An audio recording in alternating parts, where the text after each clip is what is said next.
Alright, so welcome back. I just wanted to talk about my EK setup here that I've been mentioning before. This is a B20B engine. Usually the American engines will have a number after that second B, but this was like a JDM engine, I believe.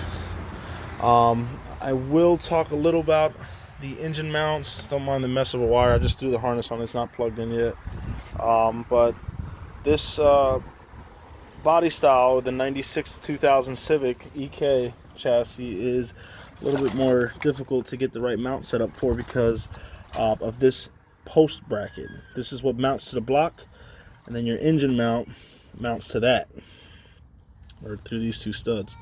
And then this little bracket here is another bracket you have to get because this particular chassis has a bolt-in bracket instead of a, well, this is another bolt-in one too, but usually the 92 95s, even the 91s and all that, they'll have, this will be integrated in the unibody's like frame assembly. But either way, you know, the T bracket. So 2000 Civic, that's what this is. I got an EX. The SI, don't mind the traffic, I'm in front of the house. Just got out of work, wanted to make a quick video to explain what exactly I'm doing here.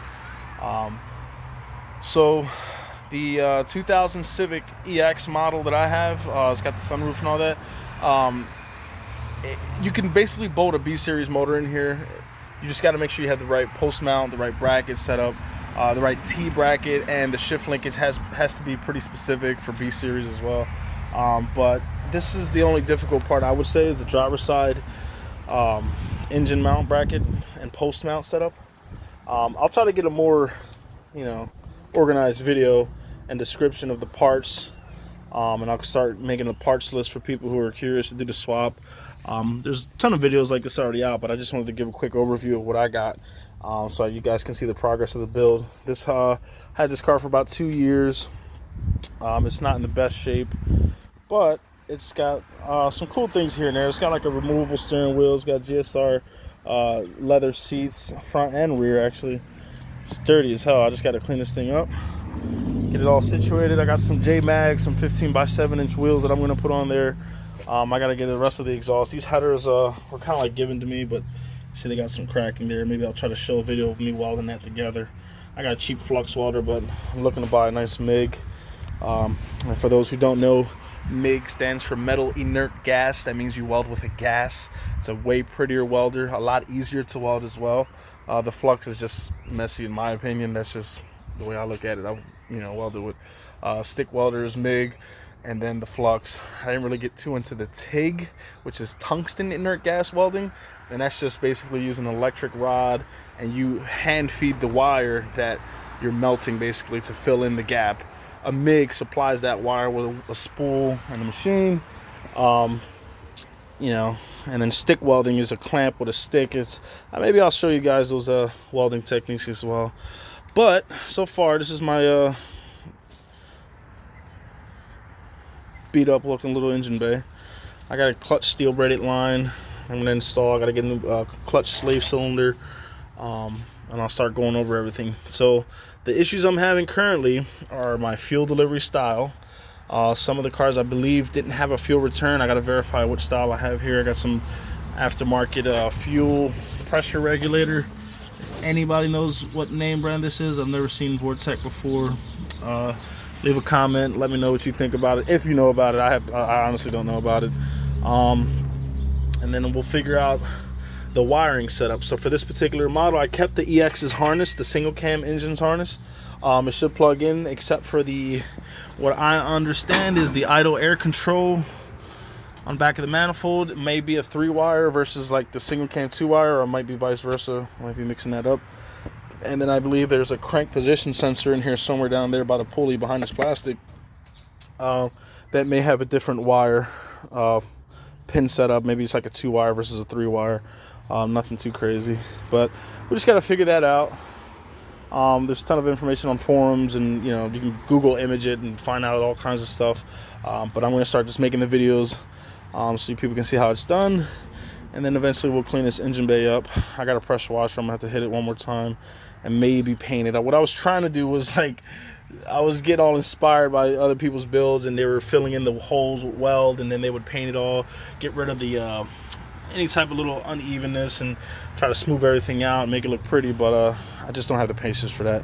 And honestly, I really don't care about how it looks. I just wanted the thing to drive, and that's why I've realized my focus should be on getting the car to run first, and then getting it to, you know, look pretty.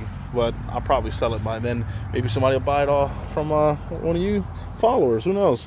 We'll see. But yeah, so looks a mess, but I guarantee it's gonna look a lot better eventually. I do have the bumper and headlights. Like I said, I got some J-Mags, some 15-inch wheels. Gonna get some tires from maybe some Falcons. It's like my favorite tire brand for some reason. I like them. But we'll see what we can do. I'm sure everybody likes that dual cam look. This is an all motor setup. No VTEC. There's no VTEC solenoids. Actually, I think I'm missing my distributor. I gotta get a distributor for this model. But I'm gonna give you guys a sneak peek at my RX-7 from the CRV. I gotta put a motor in as well. Actually, that'll be another video. I got a transmission I gotta do on one of my buddy's Accords. That'll be done as well. But this is my RX-7, and it got the cover got blown off by the wind. But tell me if you guys know many people that have the GTUS model. This is my first car from 2006 when I was in high school. I guess I was a junior at that time. Try to guess my age, I suppose. This thing's just been sitting for years. I gotta get it all situated. I'll just put this cover back on it, because every time I do, the wind blows it right off.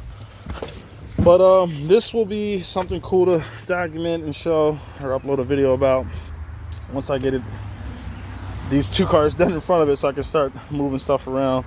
But thanks for watching. I'll try to like I said, get a more organized video of what exactly we're going to be working on.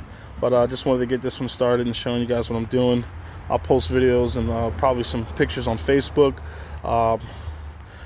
Just look me up, you know, Joe Emmis Maldonado. And I don't think there's too many people with that name, so it shouldn't be hard to find me. But let me know what you guys think. If you want to see anything in particular regarding this style chassis, 96 to 2000. This is a 2000. There is a difference between the OBD styles, the onboard diagnostics. You know, OBD A and B happens between 96. Well, let me say 97. No, wait, 98. I'm sorry. 98 and 99 is when it changed. So from 96 to 98, you got OBD A. Or OBD2A, and then 99 to 2000 you got OBD2B, and that changed a few plug connectors from what I understand, like the distributor and a couple other things. But like I said, once I get this organized